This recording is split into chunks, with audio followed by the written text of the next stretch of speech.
हाँ तो भाई, आज करने जा रहे हैं मैथ्स के क्वेश्चन बैंक। तो ये BCA फर्स्ट सेमेस्टर के क्वेश्चन बैंक। ये मोस्ट इंपॉर्टेंट क्वेश्चन है सारे PYQs में। और ये एफिलेटेड है, जिसमें मतलब जिसमें क्वेश्चन है वह एक तो चौधरी चरण सिंह यूनिवर्सिटी के और माँ शाकंभरी यूनिवर्सिटी के।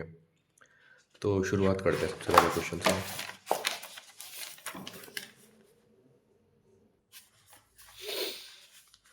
हाँ तो पहले यूनिट देखते हैं। सबसे पहले यूनिट है सेट।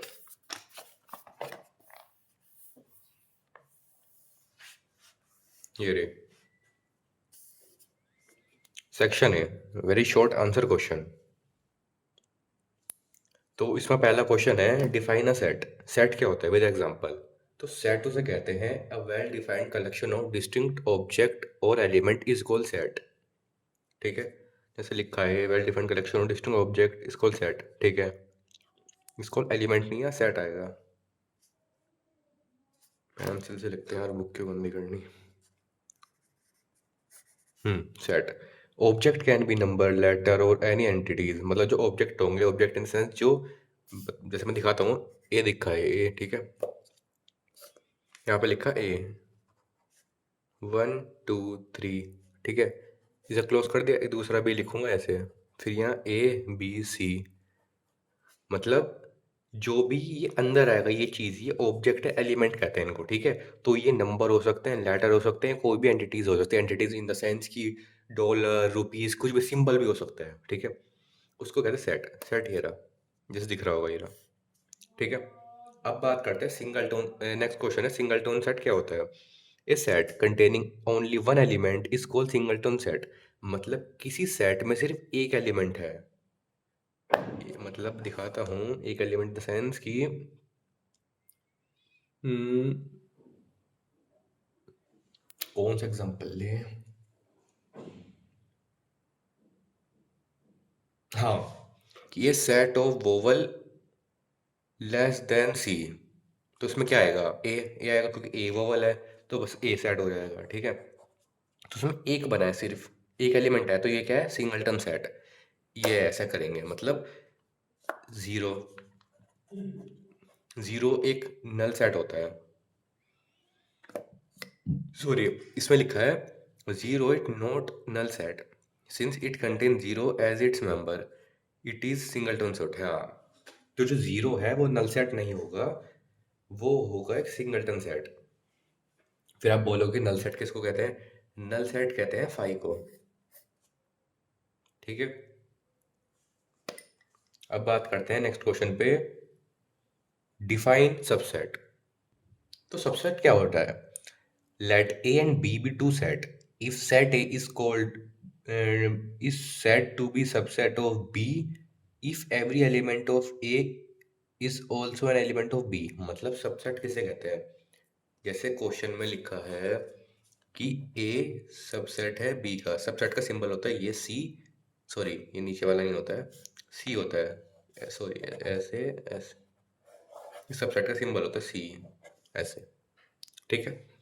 तो इसमें है कि ए सबसेट किसे कहते हैं, अगर ए में जो एलिमेंट है, ठीक है, और वो सारे एलिमेंट प्रेजेंट है बी में, तो उसको बोलते हैं ए सबसेट है बी का। मतलब मैं एग्जांपल दे बताता हूँ, ए सेट लिखता हूँ जैसे मैं, ABCD। अब बी सेट है ABCDEF, ठीक है। तो जो ए में सारी एलिमेंट है वो किसे प्रेजेंट है बी में, तो ए क्या हो गया, सबसेट हो गया बी का। देखो ए और बी में बॉस कौन है, बी, क्योंकि बी के पास एक भी एलिमेंट है, तो जो बॉस होगा वो बड़ा होगा। तो क्या है, ए बी का सबसेट है, मतलब ए बी से छोटा है, ऐसे समझ सकते हो आप, ठीक है। जैसे लिखा है ये रहा, सिम्बॉलिकली भी राइट ये।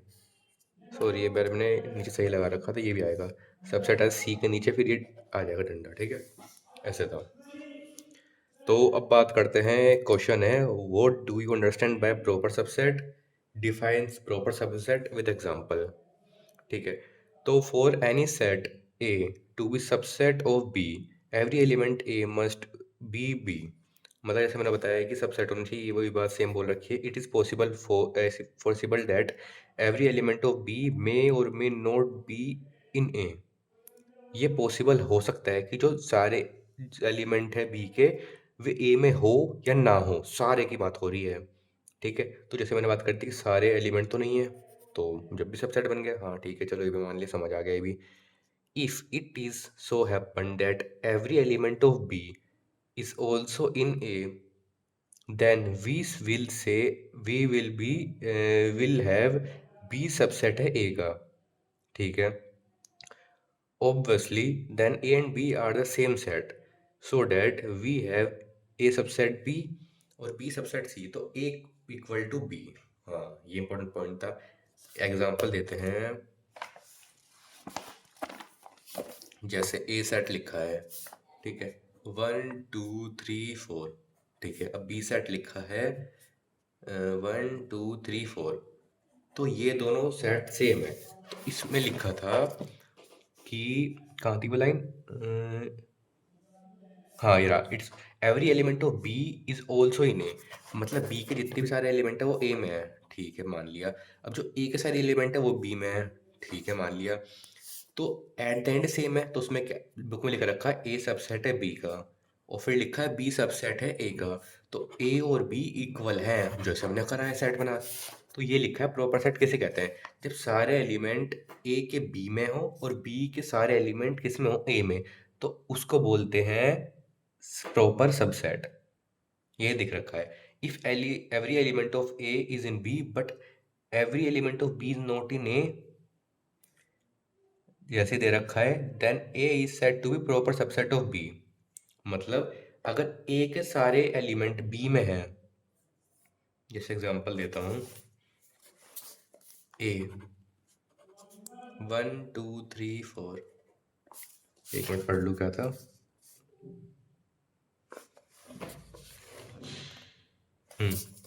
और बी है 1 2 3 4 5 6।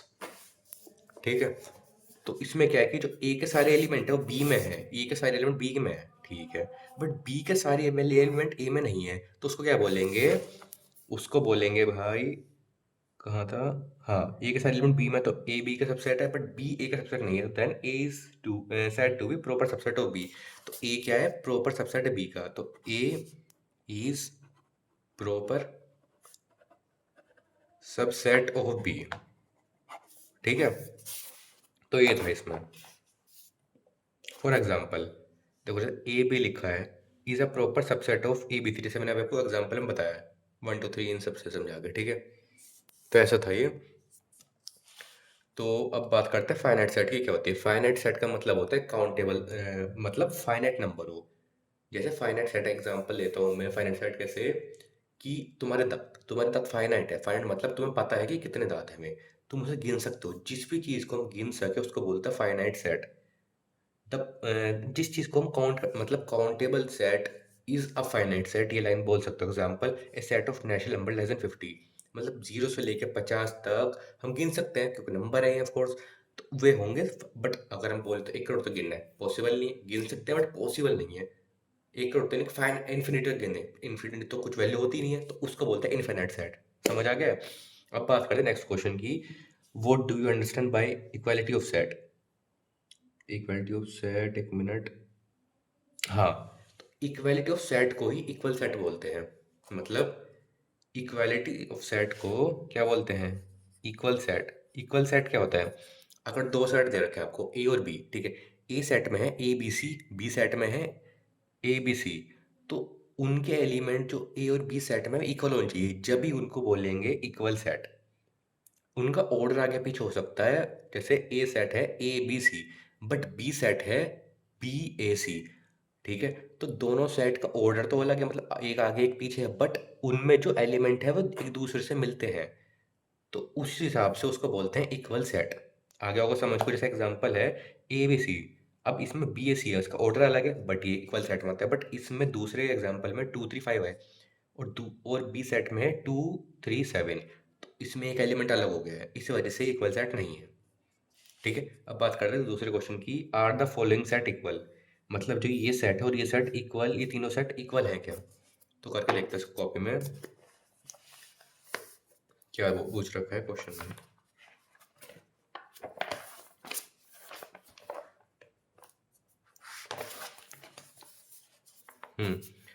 तो पहला बताना ये, इसकी वैल्यू निकाल लेंगे पहले हम।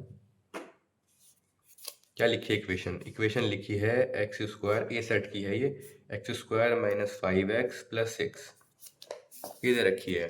ठीक है, तो इसको कैसे निकालेंगे? 6 लाना है कैसे? 3 2 जा, हाँ, तो एक्स स्क्वायर माइनस 3x। अगर आपको ये नहीं आते तो कमेंट कर देना, मैं इसकी एक वीडियो ले आऊँगा शॉर्ट, जिसको बता दूंगा मैं कैसे इसको निकालते हैं, एक इसको इसके कैसे फैक्टर निकालते हैं बता दूंगा मैं। ठीक है, तो 6 minus 2x plus 3 x minus 3 4x minus 3 minus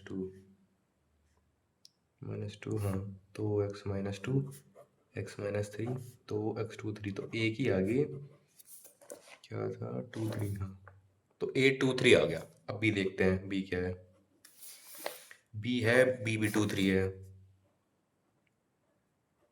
अब देखते हैं सी क्या है।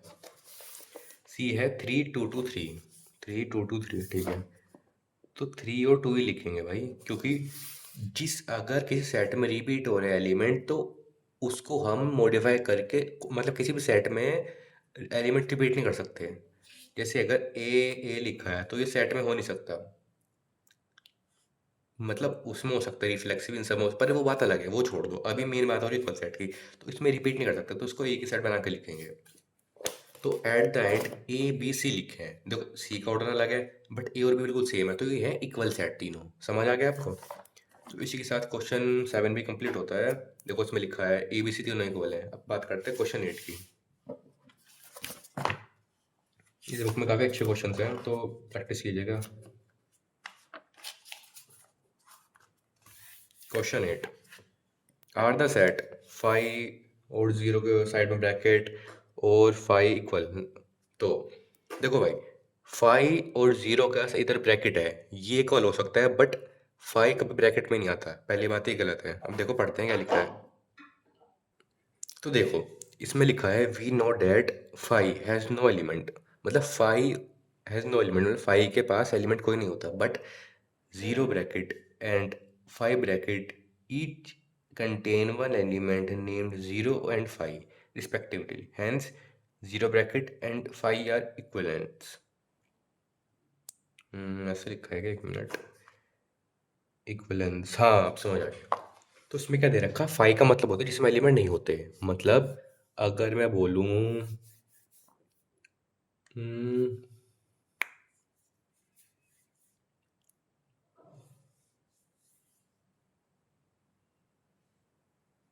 हाँ, square root of number less than 1, मत नहीं नहीं नहीं नहीं, दूसरा बोलता हूँ, जैसे एग्जांपल देता हूँ मैं कि हम्म, हाँ, natural number natural number less than -1, तो -1 से नीचे तो नेचुरल नंबर कोई होगा ही नहीं, तो उस केस में आता है 5। 5 मतलब कोई एलिमेंट ही नहीं है, ठीक है, बट 0 का ब्रैकेट और ये 5 में ब्रैकेट है, ईच कंटेन वन एलिमेंट, इनमें एलिमेंट होता, मतलब इनको एक एलिमेंट की तरह कंसिडर करते हैं। जैसे 0 अगर लिखा है, हम्म, जैसे एक मैं बता देता हूँ, जैसे एक सेट है ए, इसमें है 1 2 3, अब एक बी सेट है, ठीक है, क्या लिखेंगे सर, 5 6, तो इसमें इंटरसेक्शन बताना है, ए इंटरसेक्शन बी, तो उसमें कॉमन देखते हैं, कॉमन तो कुछ है नहीं, तो इसका आंसर आएगा 5। ठीक है, तो 5 आएगा इसमें, क्योंकि कॉमन ही नहीं है कुछ। तो वैसे उस तरीके से 5 मतलब एक कोई एलिमेंट नहीं है, बट 0 में ब्रैकेट और ये 5 के ऊपर ब्रैकेट, ये इसमें दिखाता है कि एक एलिमेंट है और वो नेमली वो 0 है, और 0 and 5 रिस्पेक्टिवली, हैंस 0 एंड ये इक्वलेंस है दोनों। ठीक है, समझ आ गया आपको? अब नेक्स्ट क्वेश्चन चलते हैं। Define null set. Null set होता क्या है? तो a set which contain no element is known as null set, जिसके पास एलिमेंट नहीं होते उसे नल सेट बोलते हैं। एक मिनट, एक क्वेश्चन पीछे लिखा था नल सेट के बारे में। इसमें लिखा है कि हाँ, 0 के यहाँ ये नल सेट नहीं होता, तो ट्रू है क्योंकि इसमें एक एलिमेंट होता है, बस समझ आ गया आपको। तो नल सेट लिखा है, नल सेट मतलब जिसमें कोई एलिमेंट नहीं होता, no element is called null set. जिसके पास कोई एलिमेंट नहीं होता उसको नल सेट बोलते हैं, या एम्प्टी सेट बोलते हैं, या वॉइड सेट बोलते हैं। This set is denoted by phi, इसको फाई से डिनोटेड करते हैं। जिसके पास कोई एलिमेंट नहीं होता फाई से डिनोटेड करते हैं, ठीक है। And set of all those integer whose square is 7। तो उसमें बताना है किस इंटीजर का सेट बनाता है जिसका स्क्वायर 7 हो। तो किसी का भी नहीं होगा, तो लिखा है 5 क्योंकि नो एलिमेंट, ठीक है। अब चलते हैं क्वेश्चन 10 पे। इसमें लिखा है check whether the following set is empty. बताना है कि जो सेट है ए सेट, ये सेट लिखा है, ये बताना है कि एम्प्टी सेट है नहीं है, ठीक है। तो निकालते हैं इसको।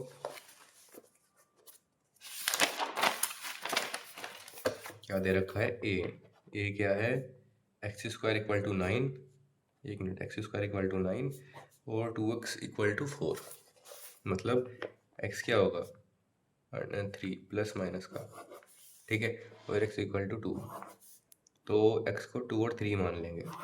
एक मिनट पढ़ लो फिर भी क्या था कि x रिलेशन नंबर, ये लिखा है, ठीक है। व्हाट इज सेट, ये तो देखो इसमें बताया था कि ये 3 आ गया प्लस माइनस और ये 2 आ गया है, ठीक है। We observe that no real values of x satisfy both x square equal to 9 और 2x equal to 4 has the given number is null set. इसमें क्वेश्चन में था कि सेट बताना है, ये एम्प्टी है नहीं, तो उसमें ये दे दिया ए सेट, ठीक है। तो ये सेट से हमने निकाल लिया, ये पार्ट भी निकाल लिया और ये पार्ट भी निकाल लिया, इसका प्लस माइनस से आ गया, इसका 2 आ गया, ठीक है। इसके बाद इसमें नो रियल वैल्यू, कोई रियल वैल्यू नहीं आई जो सेटिस्फाई कर पाए, तो इसलिए इसको नल सेट बता दिया जैसे मैंने करा था, ठीक है। ऐसे करना है। अब चलते हैं नेक्स्ट क्वेश्चन पे। नेक्स्ट क्वेश्चन है define the complement of set with example. किसी भी चीज़ का कॉम्प्लीमेंट बताना है। तो कॉम्प्लीमेंट का मतलब होता है यूनिवर्सल सेट माइनस सेट ए। मतलब यूनिवर्सल सेट हमेशा होता है कि नेचुरल नंबर का सेट, इंटीजर का सेट, मतलब एक बड़े चीज़ का सेट बनते हैं। तो इसका एग्जांपल ऐसा है कि बड़े समुद्र में से एक बाल्टी पानी ले लेना। तो बड़ा समुद्र को क्या बोलेंगे, यूनिवर्सल सेट। एक क्या बोलते हैं बाल्टी को क्या बोलेंगे, सेट ए।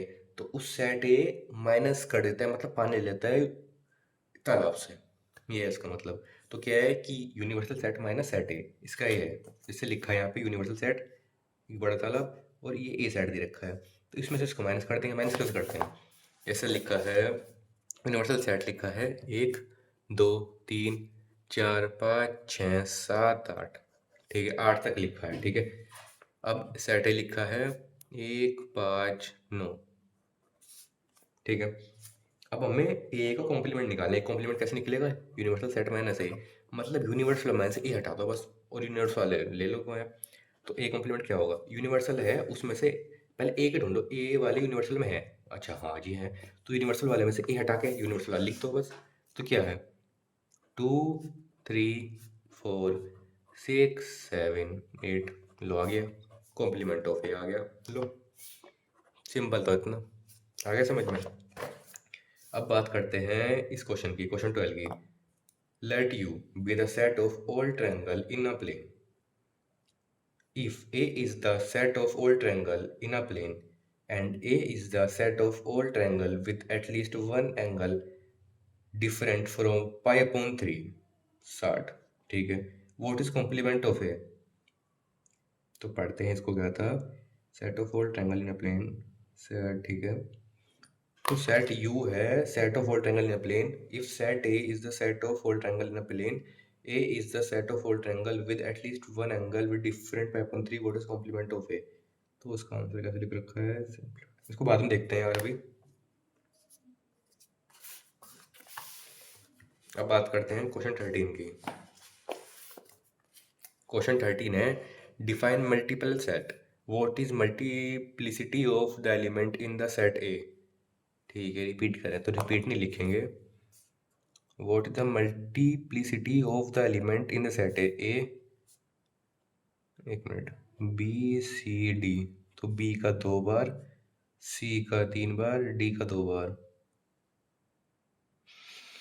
तो मल्टीपल सेट क्या होता है? अच्छा पढ़ लो पहले क्या लिखा है। An unordered well defined collection of element in which an element में written more than once is called multiple set. मतलब इसमें मेन चीज़ है कि एन एलिमेंट में रिटर्न मोर देन वंस। मतलब मल्टीपल सेट क्या होता है कि कोई भी एलिमेंट एक से ज़्यादा बार लिखा होता है उसको बोलते हैं मल्टीपल सेट। सिंपल सी बात, ठीक है। तो इसका एग्जांपल है रूट ऑफ रूट निकालना किसका इक्वेशन का, x-1 का, x-2 का और x+3 का एग्जांपल है। तो इक्वल टू 1 1 1 2 2 2 -3। इसके बाद में बताते हैं यार। मैं बाद में इसलिए बता रहा हूँ क्योंकि ये थोड़ा टाइम कम कंज्यूमिंग है, तो इनमें काफ़ी टाइम लगेगा, तो इसलिए मैं इसको एंड में रखूँगा, ठीक है। अब बात करते हैं क्वेश्चन 14 की। For any two set A and B prove that A union B and B minus A equal to 5। तो हम प्रूव करना है, तो ये प्रूव वाली चीज़ तो अपने सिलेबस में नहीं है, तो उसको तो प्रूव नहीं करेंगे, तो क्वेश्चन 14 कट कर देते हैं, ठीक है। और मल्टीपल सेट वाली जो बात थी ये भी अपने सिलेबस में नहीं है। ऐसा नहीं कि मेरे को अभी आ नहीं रहा है तो इसलिए मैंने बता रहा हूँ, ये सिलेबस में नहीं है अपने। और जो क्वेश्चन 12 है ये भी अपने सिलेबस में नहीं है, स्पेशली सीसीएस के तो सिलेबस में नहीं है ये वाला क्वेश्चन। अब बात करते हैं क्वेश्चन 15 के। इफ़ ए से दे रखा है, ठीक है, बी भी दे रखा है, where then prove that A है सबसेट, ए सबसेट है बी का, N is a set of all natural number, ठीक है। तो पहले तीनों का सेट बना देते हैं एक बार। ए लिखा है 5+3, ठीक, एक मिनट, 5+2 मतलब ए इक्वल टू 5+5n+2, ठीक है। और बी, एक मिनट इसको पढ़ते हैं अच्छे तरीके से। एन है नेचुरल नंबर, अच्छा अच्छा अच्छा, तो जीरो से स्टार्ट करना पड़ेगा। जीरो लिखा तो जीरो मतलब 2 आया, फिर लिखेंगे, अच्छा इसने 1 से ले रखा है तो 1 से करते हैं हम लोग भी, तो 1 लिखा, 1 तो 6 7 8, ठीक है। फिर 2 लिया, 2 लेके अभी समझाता हूँ मैं, 1 मिनट कर लूँ पहले। 2 5 6 7 5 6 7 8 9, ठीक है। अब 3 डाला तो 5 6 7 8 9 10 10, देखो ये आएगा ए तो 1 2 3 डाला, we can determine the difference element for n minus n equal to 1। 1 तो 7 आ गया, 7, 1 मिनट, 1 तो 1 5 6 7, ठीक है। 2 2 5 6 7 8 9, ठीक है। 7 element of A, similarly put n equal to 5 minus 3 put करें, वी गेट 2 बस ए में और बी में। इसको बाद में बताते हैं, इस क्वेश्चन को मार्क कर दिया मैंने, ठीक है। अब चलते हैं नेक्स्ट क्वेश्चन पे, क्वेश्चन 16 पे। If A is the set of prime number, B is the set of odd natural number, and C is the set of even natural number, then find A B intersection B, B intersection C, and A intersection B intersection C। तो A set एक prime number है और B है odd natural number और C है even natural number. तो हमें ये तीनों चीज़ बतानी है। क्वेश्चन 16 करते हैं, ये इंपॉर्टेंट है, पक्का आ सकता है, मार्क कर लो इसको, इंपॉर्टेंट है क्वेश्चन 16, देख लेना आप। तो क्वेश्चन 16 करते हैं, ठीक है। तो सेट ए लिखता है सबसे पहले, सेट ऑफ प्राइम नंबर। हाँ तो सेट ए लिखते हैं, सेट लिखते हैं। सेट ए क्या है? सेट ए है प्राइम नंबर। प्राइम नंबर क्या होते हैं? प्राइम नंबर मतलब 2 3 5 7 11 13 और 16 17 19, ये ठीक है, यहाँ तक लिख देंगे ये। अब लिखेंगे सेट बी। सेट बी क्या होता है? सेट बी है odd natural number. Odd natural number में क्या आएगा? 1 और 3 5, ठीक है, और 7, 11, ये सब। अब सी में क्या आएगा? तो सी में होता है, इसमें लिखा है even natural number. Even natural number कौन कौन से होते हैं? इवन में आ गया, जीरो नेचुरल नंबर में नहीं आता तो 2, 4, 6, 8, 10, 12, ये सब। ठीक है, तीनों साइड लिख दिए। अब इसमें बताना है ए इंटरसेक्शन बी। तो ए इंटरसेक्शन बी कहाँ तक लिखना है यार ये? इसमें ऐसा तो कुछ नहीं लिखा, बट हम लिमिटेड कितने नंबर मान लेंगे? 1, 2, 3, 4, 5, 6, 7, 8, 8 नंबर लिख दिए। 1, 2, 3, 4, 5, 5 है लिख देते हैं, अभी 8 ही लिख देंगे। 5, 5, 6, 5, 6, 7, 8, 9, 8 ये रहा। 1, 2, 3, 4, 5, 6, 6, 2 और लिख देंगे। एक तो हो गया 14, एक हो गया 16। चलो यहाँ तीनों में 8 8 कर दिए।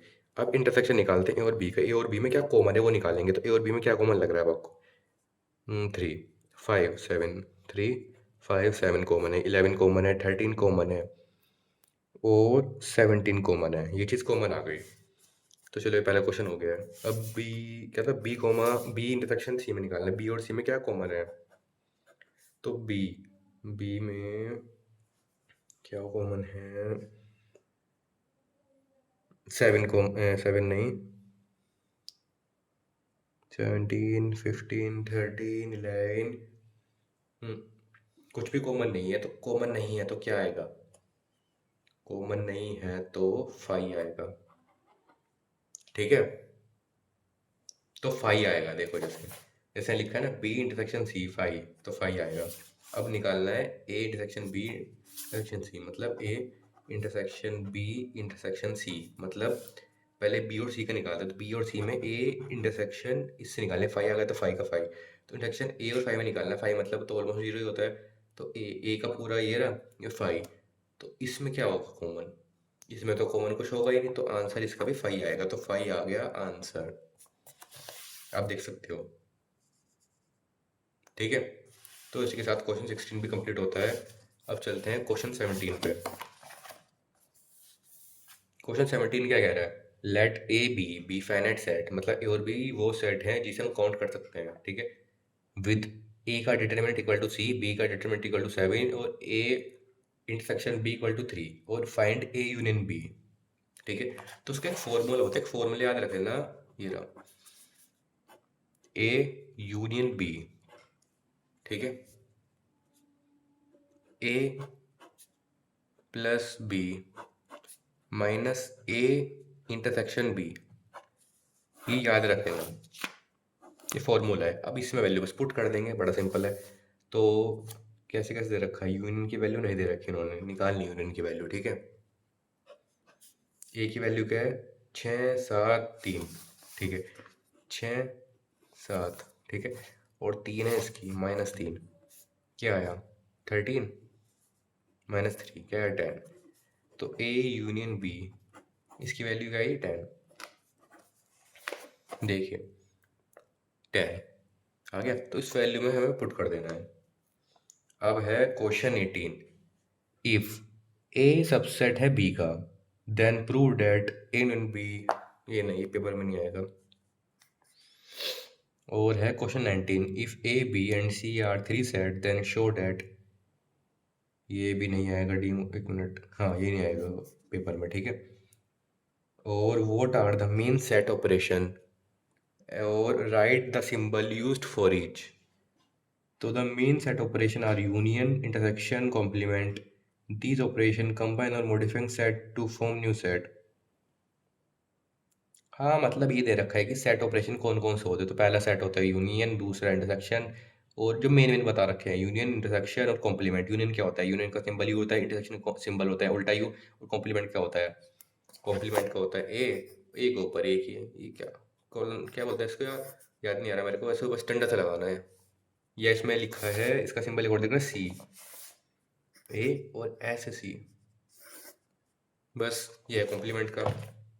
और ये कहाँ यूज़ होते हैं बता देना, कि यूनियन कहाँ यूज़ होता है? यूनियन यूज़ होता है कंबाइन करने में, इंटरसेक्शन यूज़ होता है कॉमन ढूंढने में, कॉम्प्लीमेंट यूज़ होता है माइनस करने में, उससे यूनिवर्सल से मेन सेट, उसमें सेट ए में। बस सिंपल है क्वेश्चन 21 20 भी। अब चलते हैं क्वेश्चन 21 पे। 21 क्या बोल रहा है, डिफरेंस बिटवीन करना है सबसेट और पावर सेट के बीच में। तो set A is subset of B if every element of A is also in B. A is proper set of B if its subset of A and B are not equal. मतलब subset और proper set के बारे में बता देते हैं क्या होता है कि सब अगर सेट ए और सेट बी दोनों दे रखा है, अगर सेट ए सबसेट है सेट बी का, if every element of A is also in B, मतलब जित जैसे जैसे मैं एक बार दिखाई देता हूँ आपको करके। एक मिनट।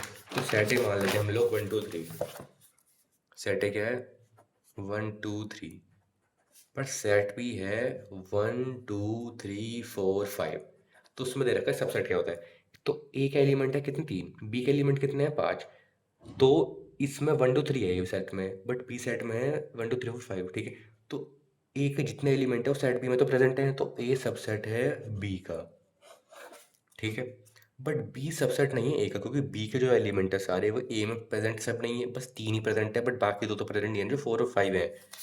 बट इसमें दे रखा है कि जैसे वो लाइन बताई थी मैंने, ठीक है। तो उसको बोलते हैं सबसेट, बट प्रॉपर सेट उसको बोलते हैं A is proper set. Proper set का सिंबल होता है ये, प्रॉपर सेट का सिंबल होता है ये, और सबसेट का सिंबल होता है ये ध्यान रख लेना, ये इंपॉर्टेंट है, आ सकता है इंपॉर्टेंट।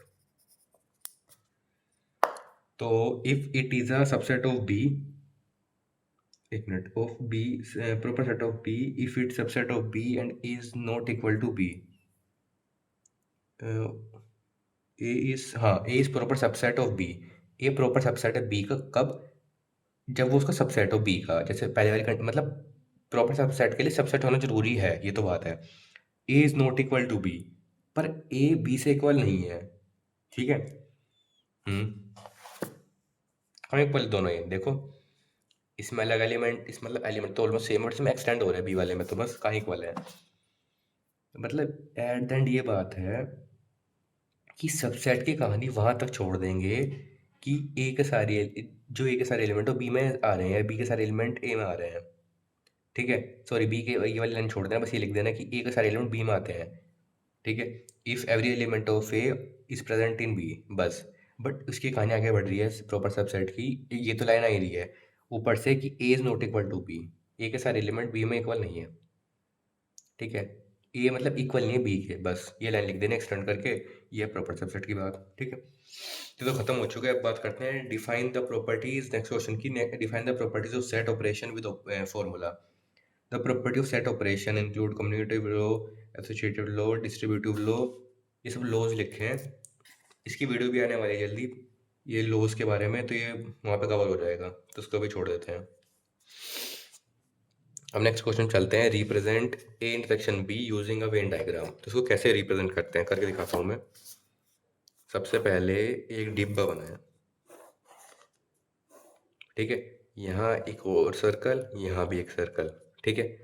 यहाँ पे लिखा ए, यहाँ पे लिख दिया बी, क्योंकि ए का सर्कल है बी का सर्कल है, ठीक है। अब फिर ये बीच वाला, ये तो कॉमन बोलते हैं, इस वाले को कॉमन बोलते हैं, बट ये ऐसे डिनोट नहीं करेंगे, ऐसे अनलाइन कर देंगे, कर दिया। अब इस चीज़ को बोलते हैं क्या, A intersection B. Intersection B का मतलब क्या होता है, कॉमन ढूंढना, तो कॉमन तो ये नहीं, इसका बीच का पॉइंट, तो बस ये आंसर हो गया। यहाँ लिख देंगे यूनियन, सॉरी, ये ए यहाँ आएगा, ये भी यहाँ आएगा, और यहाँ आएगा यूनियन, ऐसे ऐसे करना है, ठीक है, जैसे इसमें कर रखा है। अब नेक्स्ट क्वेश्चन है, give the definition of Cartesian product of two set. एक Cartesian product of two set की डेफिनेशन क्या होती है। पहली बात, कार्टेशियन प्रोडक्ट होता है, इसका एग्जांपल दिखा दो करके। सेट ए दे रखा है 1 2, सेट बी दे रखा है 4 5। तो ए इंटू बी निकालना है, तो कैसे करेंगे, इसकी इससे, फिर इसकी इससे, फिर इसकी इससे, फिर इसकी एक, फिर इसकी इससे, फिर इसकी इससे, एक मिनट, पहले इसकी, फिर इससे, फिर इसकी इससे, फिर इसकी इससे, फिर इसकी इससे, हाँ हुआ। ठीक है। तो जो सबसे पहले होगा उसकी दूसरे से करेंगे, ये पहले होता तो इसकी इससे कर दे, ठीक है। तब करेंगे इसकी इससे 1 4, मल्टीप्लाई ये नहीं की ऐसे इंटू 4 इक्वल टू 4, नहीं, ए ऐसे करना है 1,4 ऐसे, इसकी से अब 2 की 4 से 2,4, अब 1 की 5 से 1,5, अब 2 की 5 से 2,5 आ गया। तो ये होता है कार्टेशियन प्रोडक्ट, ये होता है ऑर्डर्ड पेयर, इनको ऑर्डर पेयर बोलते हैं, 4 ऑर्डर पेयर है, एक इसको बोलते हैं ऑर्डर पेयर, ठीक है, और इसको बोलते हैं कार्टेशियन प्रोडक्ट। आ गया समझ में? अब देखते हैं डेफिनेशन क्या है। If A and B are two set, then if the set of all the ordered pair of the element of A and B are called the Cartesian product of set A and B denoted by A into B। Main याद रख लेना, ये इसकी जान है main, इस पूरे concept की जान।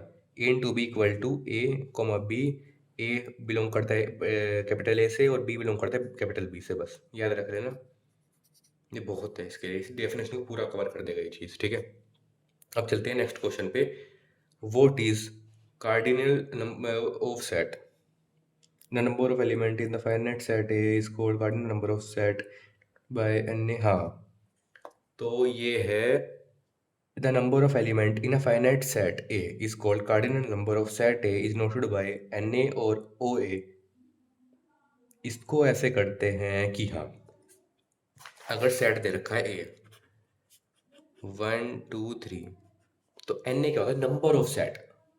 तो Na का मतलब होता है नंबर ऑफ सेट है, सेट ए में कितने नंबर है, तो ए लिखा है, ए में 1 2 3 लिखा है, बट ये है कितने? जैसे अगर मैं इसको हाइड कर, मतलब हाइड नहीं, अगर पूछो सेट ए में कितने नंबर है, तो इसमें बोलोगे 3 नंबर है 1 2 3। अब पूछो मैं इसमें कितने नंबर है, तो सेट ए में 2 नंबर हो गए, तो ये होता है नंबर ऑफ सेट है। तो कितने नंबर हो गए इसमें? 3, इसमें कितने हो गए? 2, बस ये था एन ए। उसके बोलते हैं cardinal number of set A. For example if A ये दे रखा है एक वोवल्स और ने निकालना है, तो कितने total? 5, as contain only 5 element. तो इसमें क्या है, मेन याद ये है एन ए, ठीक है। तो उसका है definition, the number of element in a finite number set है, फाइनाइट सेट है, इसका याद रख लें यहाँ से लेके यहाँ तक, जो जितने भी नंबर ऑफ एलिमेंट होते हैं किसमें? फाइनाइट सेट में, उसको बोलते हैं। देखो इनफाइनाइट में होंगे तो पहली बात हम गिन ही नहीं पाएंगे, जिसको गिन ही नहीं पाएंगे उसको एन ए कैसे लिखेंगे, नंबर सेट है कैसे लिखेंगे, ठीक है। तो बस ये चीज़ थी। अब चलते हैं क्वेश्चन 26 पे। ए बी सी शो, इसमें कार्टेशियन प्रोडक्ट निकालना है इसका इसका, और ये निकालना है, प्रूफ करना है एक तरीके से, मतलब चलो करते हैं। तो पहले एक बार वैल्यू पुट कर लूँ। ए क्या है 1 2, बी भी है 3 4, सी क्या है 5 6। तो प्रूफ क्या करना है हम लोगों को? A into C union B into C और equal to A union B into C, ये प्रूफ करना है। चलो करते हैं इसको, ठीक है। तो ए कैसे करेंगे? तो ए इंटू सी करेंगे, तो ए इंटू सी मतलब 1 2 इंटू सी, सी क्या है 5 6। अब करेंगे यूनियन बी इंटू सी का 3 4 इंटू सी, सी क्या है 5 6, साथ साथ ही कर देंगे, ये तो ईजी है, इतना मुश्किल नहीं है। यूनियन बी, ए और बी में कॉमन क्या है, मतलब कॉमन नहीं सॉरी, ए और बी को पूरे लिखेंगे, यूनियन का मतलब पूरे लिखना होता है, तो 1 2, ये डायरेक्ट करना यार, इतना तो आना चाहिए। बाकी अगर वीडियो देख शॉर्ट देख लेना मेरी, जो मैंने बना रखा है यूनियन इंट्रैक्शन के बारे में, वो कंप्लीट कर देगा आपका कॉन्सेप्ट वाला। इंटू सी, सी क्या है 5 और 6, ठीक है। अब इसमें कार्टेशियन प्रोडक्ट निकालें तो कैसे निकलेगा? 1 5 1 5 1 6 2 5 2 6 हो गया। अब यूनियन 3 4 इंटू 5 सॉरी 3 4 इंटू 5 6, तो 3 5 3 5 है और है 3 6, 3 5 3 4 5 4 6, ठीक है। अब इक्वल टू इसका निकालना है, तो 1 5 1 6 और 2 5 2 6 3 5 3 6 और 4 5 4 6 आ गया। अब इन दोनों को यूनियन करेंगे, यूनियन मतलब एक साथ लिखेंगे, तो इस सब को एक साथ लिखने के बाद क्या आएगा? 1 5 1 6, मतलब एक साथ को लिखने का यूनियन हटा दो, बस वही एक साथ होगा सारा। 2 5 2 6 3 5 3 6 4 5 और 4 6, तो ये इसके इक्वल आ गया, बिल्कुल जो सेम लिखा था। तो लो कंप्लीट हो गया, हैंस प्रूव्ड। हो गया आंसर? चलो ये भी हो गया, क्वेश्चन 26 भी हो चुका है, ठीक है। अब बात करते हैं रिलेशन कहते हैं किसका, question 27। What is relation? Let A and B be two set, A relation R from set to set B is a subset of A cross B. मतलब रिलेशन उसे बोलते हैं कि सेट ए से सेट बी तक लेकर जिसमें सबसेट हो ए क्रॉस बी का। ऐसे समझ ही नहीं आ रहा होगा, उसको एक तरीके से बताओ, शॉर्ट ट्रिक से बताता हूँ चलो मैं आपको एक। हाँ तो रिलेशन बताता है कि, चलो दिखाई देता हूँ आपको करे कैसे करते हैं। अगर सेट ए लिखा है, सेट ए है मान लो 1 2, ठीक है। सेट बी है, यहाँ पे लिख दिया मैंने एप्पल, यहाँ लिख दिया मैंने मैंगो, ठीक है। तो इसमें बताता है रिलेशन होता क्या है। तो रिलेशन का मतलब, पहले इसका आंसर लिख देता हूँ मैं। सेट बना रिलेशन क्या होता है, मतलब 1 एप्पल और 2 मैंगो। हम्म। तो अब बात करते हैं कि रिलेशन मतलब इसका और इसके दो, ए का और बी का, ए का एलिमेंट के बी के एलिमेंट के साथ कैसा, कैसा रिलेशन है, कैसा वो है, कॉम्प्लीमेंशन, कॉम्प्लीमेंशन क्या बोलता हूँ, कॉम्बिनेशन कितना सही है, ठीक है। इससे मतलब ये बताया जा रहा है कि ए इंटू ए क्रॉस बी। तो इसको और बेहतर तरीके से समझाता हूँ, एक मिनट। तो ए सेट मानते हैं 1 4, B 4 5। तो हमें अब निकालना रिलेशन के बीच का रिलेशन कैसे निकलेगा। तो कैसे निकलेगा रिलेशन, 1 4 और 4 5। मतलब रिलेशन निकालना है ऐसे कि सेट ए में से जो उसका पहला एलिमेंट है उसका रिलेशन बनाना है हमें सेट बी के पहले एलिमेंट से, इसका इसके साथ, इसका इसके साथ। जैसे ए और बी 1 5 4 6, इसका रिलेशन इसके साथ कैसा है, इसका रिलेशन इसके साथ कैसा है, ठीक है, उसको बोलते हैं रिलेशन। ये है मेन चीज, ठीक है। तो अब देखते हैं इक्विवेलेंस रिलेशन किसको बोलते हैं, ठीक है। पहली बात समझ लेते हैं ट्रांजिटिव, सिमेट्रिक और रिफ्लेक्सिव क्या होता है। उसके बाद देखते हैं इक्विवेलेंस रिलेशन क्या होता है, ठीक है। तो रिफ्लेक्सिव रिलेशन क्या होता है, सबसे पहली चीज, ठीक है। तो रिफ्लेक्सिव रिलेशन उसको बोलते हैं, चलो एग्जांपल के साथ ही बता देता हूँ मैं कैसे करते हैं इसको। सबसे पहला होगा रिफ्लेक्सिव, ठीक है। तो रिफ्लेक्सिव बोलते हैं किसको, रिफ्लेक्सिव हो गया। तो A into B belongs to R for all A belongs to A. ये इसका कीवर्ड है, इसको याद रख लेना, मोस्ट इंपॉर्टेंट है। अगर रिफ्लेक्सिव आर तुमने लिख दिया तो भाई तुम्हें 10 में से 7 नंबर मिलेंगे, 3 नंबर थोड़ा वो होती लिख देना उससे रिलेटेड, बस फुल नंबर। तो उसमें क्या है, रिफ्लेक्सिव क्या होता है, रिफ्लेक्सिव मतलब डबलेट। डबलेट क्या होता है, 2 2 3 3 4 4, किसी चीज़ का यहाँ भी और यहाँ भी सेम होना, मतलब ऑर्डर्ड पेयर होता है। ऑर्डर्ड पेयर के जो एलिमेंट है सेम है, ऑर्डर्ड पेयर पूरे को बोलते हैं, ऑर्डर्ड पेयर के एलिमेंट अंदर के ये सेम है, उसको बोलते हैं रिफ्लेक्सिव, ठीक है। एग्जाम्पल लेके दिखाता हूँ, ए सेट लिखा है, ए सेट लिखा है 1 2 3, और मैं पी सेट बना दिया 1 1 2 2, ये। तो इस सेट के, ये मेन बड़ा सेट है, इसके में से हम बताना रिफ्लेक्सिव है या नहीं है। 1 1 2 2, देखो अगर 3 3 नहीं है, अगर इसमें से कोई भी डबलेट बन रहा है, एक बड़े सेट में से दूसरा सेट, एक जो बड़ा सेट है उसमें से सेट, दूसरा सेट बनाएंगे, उसमें से अगर जितने भी एलिमेंट उसमें से कोई भी एक बार बन रहा है डबलेट, उसको बोलते हैं रिफ्लेक्सिव। अगर 1 1 2 2 बन गया, 3 नहीं बना तो कोई बात नहीं, एक बनना जरूरी है, लो हो गया रिफ्लेक्सिव। अब दूसरे पे जाते हैं सिमेट्रिक। सिमेट्रिक क्या होता है, सिमेट्रिक की बात करेंगे अब हम लोग। सिमेट्रिक,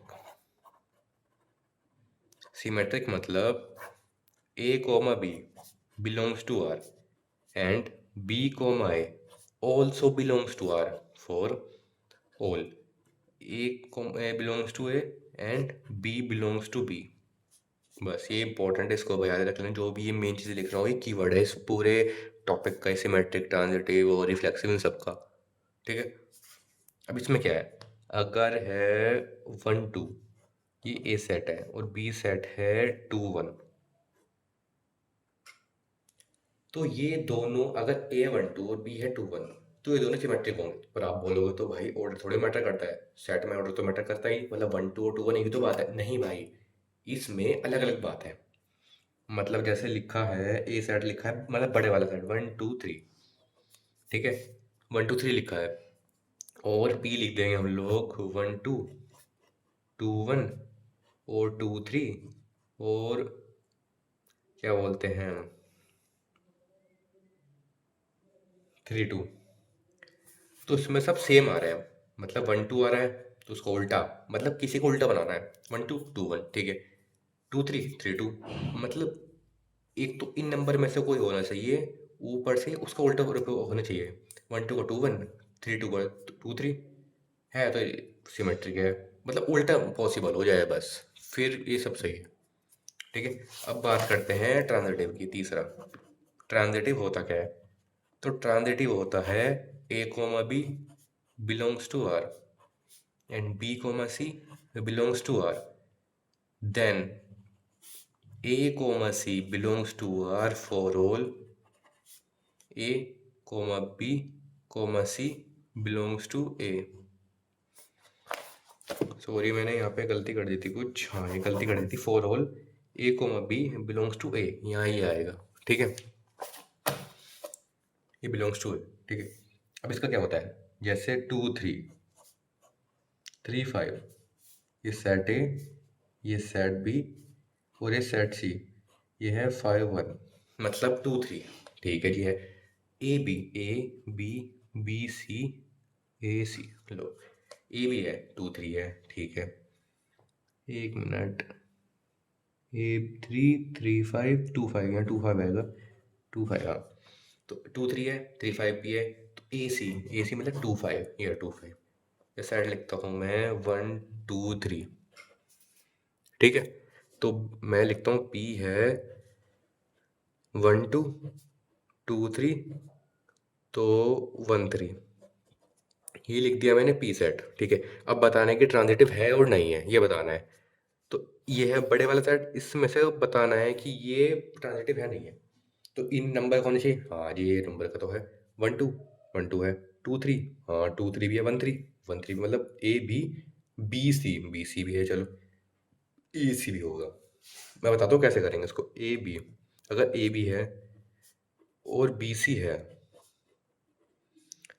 अगर ए बी है और बी सी है, मतलब 2 3 है और 3 5 है,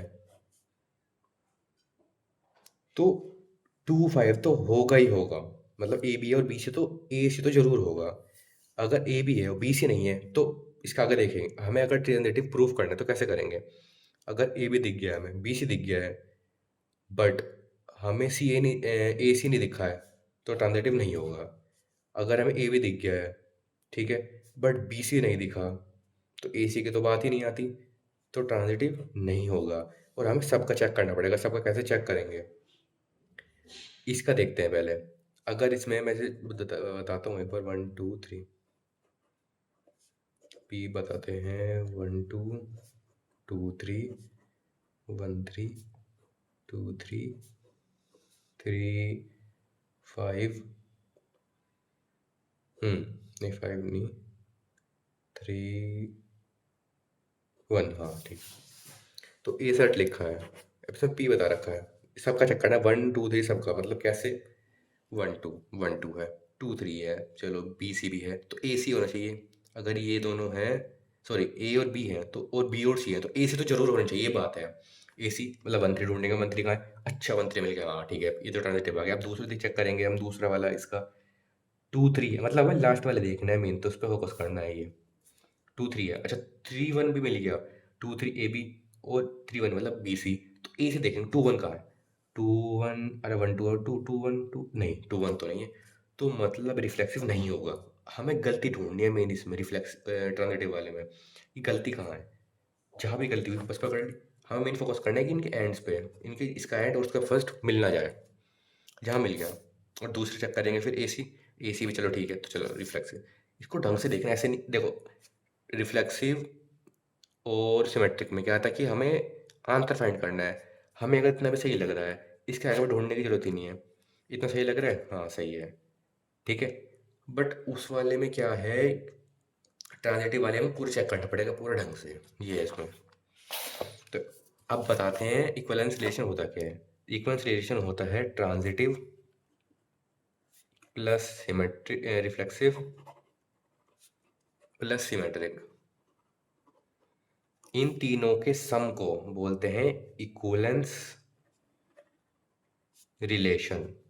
मतलब जब ये तीनों कंबाइन हो जाते हैं, अगर क्वेश्चन में आता है लिखा हुआ what is equivalence relation and prove the equivalence relation, और इक्विवेलेंस रिलेशन के लिए कोई इक्वेशन दे रखे, तुम क्या करेंगे, ट्रांजिटिव, रिफ्लेक्सिव और सिमेट्रिक हम प्रूव करके दिखा देंगे, उससे बनेगा इक्विवेलेंस रिलेशन।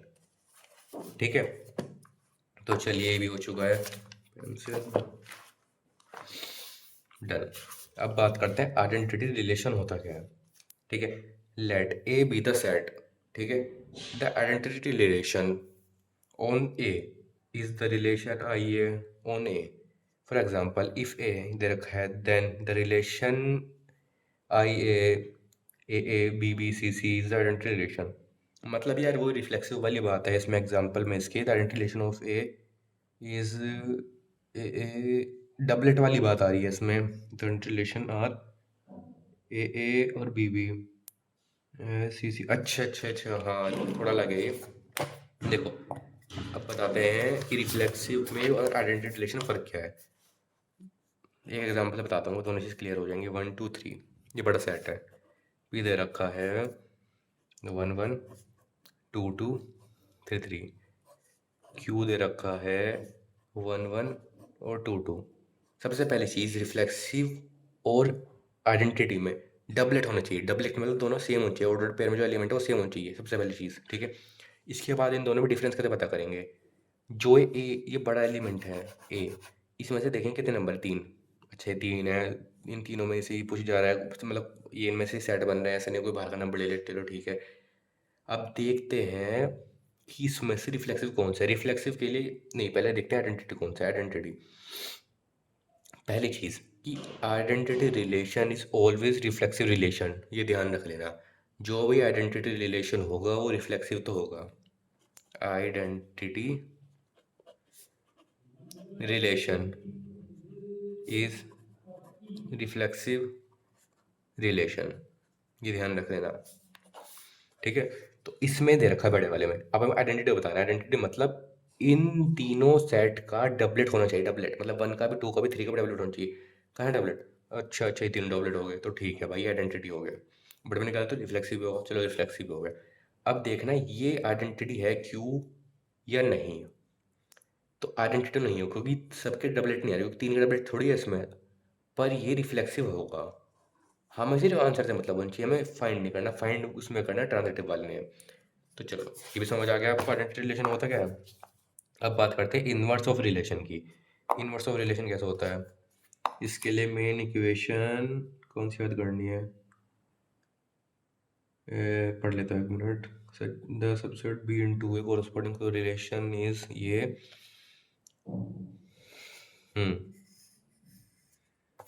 इसमें क्या होता है, सेट दे रखा है जैसे 1 2 2 3 4 5, तो हमें इसका निकालना है, इन्वर्स निकालना है इस सेट का।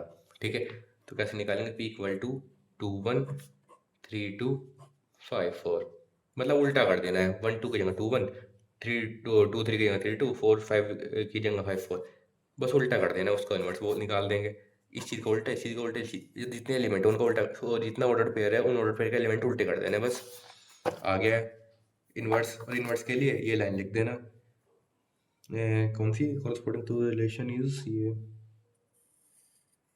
ये 2 लाइन लिखते हैं ना भाई, सही है।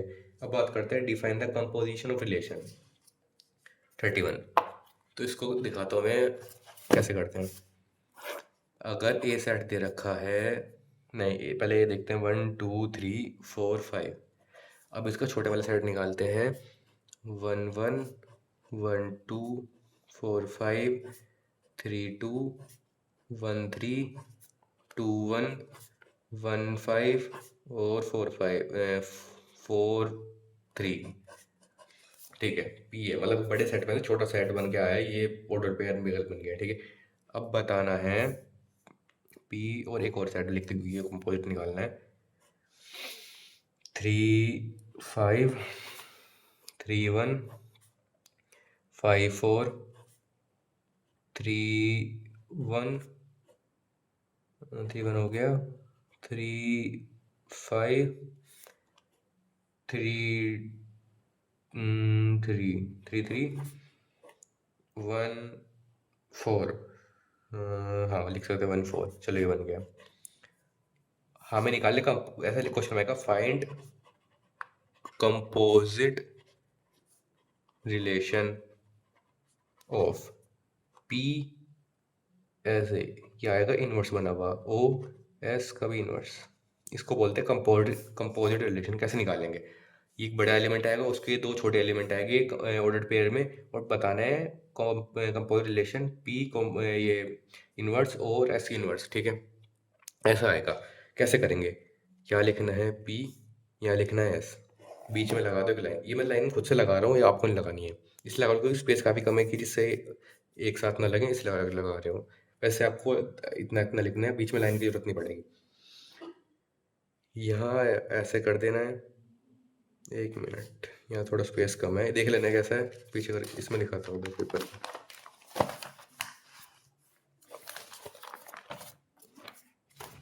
ठीक है, इसमें करके दिखाता हूँ कैसे है।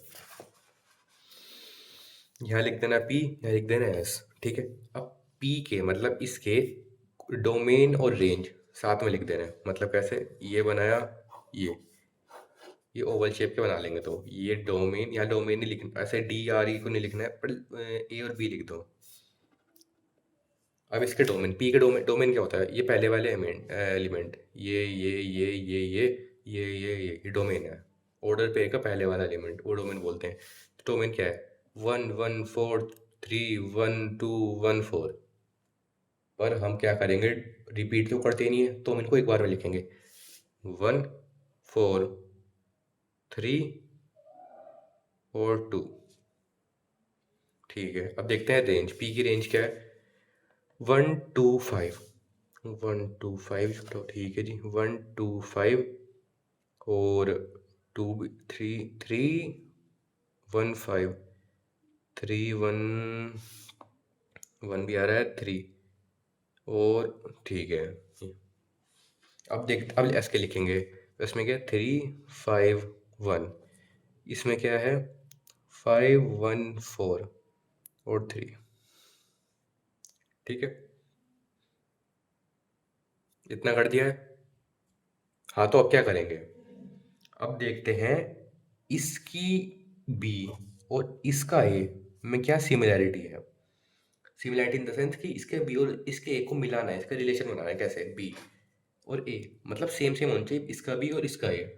कैसे, यहाँ वन, यहाँ वन कहाँ है, ये रहा वन, मिल गया 1 1। देखो इसके सामने ही होना चाहिए, इसके सामने, इसके सामने, इसके सामने, ये नंबर हटा दो, इसके सामने, इसके सामने, इसके सामने, इसको नेगलेक्ट कर लें, 3 3 को हटा देते हैं। ठीक है, ये आ गया। अब 1 1 मिल गया है, तो 1 1 रिलेशन बन गया, बी और ए में एक रिलेशन बन गया। अब इसके जो सामने जो एरो लगाया उसको एक साथ लिख दो, 1 और 4। ठीक है, अब बात करते हैं टू की। टू रिलेशन नहीं बना तो नहीं लिखेंगे। 5 रिलेशन बनाना है, बना दिया। 5 से पहले क्या है 4, इसके बाद क्या है 1, आ गया। अब है इसमें 1 का पहले 3 3 ये रहा, 3 ये रहा, 3 के आगे क्या है 2, 3 इसमें 3 के पीछे क्या है 5। लो आगे कंपोजिट रिलेशन, आंसर कंप्लीट। समझ आ गया है? मतलब इसके बी के जो इसके साथ रिलेशन बनाना है, इसका इसके साथ बन गया 2 है नहीं, 5 का ये, 3 का ये। अब इसका रिलेशन इसके बनाने के बाद इसके पहले इसके आखिरी का लिख देना है साथ में, ये रहा आंसर। आगे आगे कंपोजिट रिलेशन। अगर क्वेश्चन में आया, जैसे इसमें था P inverse O S inverse, अब इसमें क्वेश्चन में आया एस इनवर्स और पी इनवर्स, मतलब क्वेश्चन जैसे कहाँ था, मैं एग्जांपल दे रखा है हाँ, एक मिनट, हाँ ये रहा, ये था।